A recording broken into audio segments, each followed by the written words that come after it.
और एक बात बताएं प्यारे,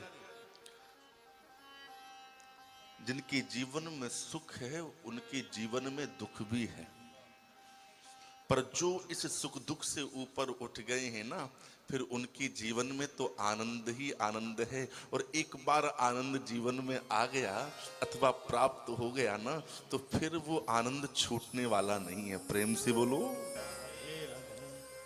श्री मीराबाई जी को प्राप्त हुआ, श्री सूरदास जी को प्राप्त हुआ, श्री कबीरदास जी को प्राप्त हुआ, श्री रैदास जी को प्राप्त हुआ, इतने इतने भक्तों को प्राप्त हुआ। और जिनको प्राप्त हुआ फिर संसार का सुख दुख उन्हें छू ही नहीं पाया। प्रेम से बोलो।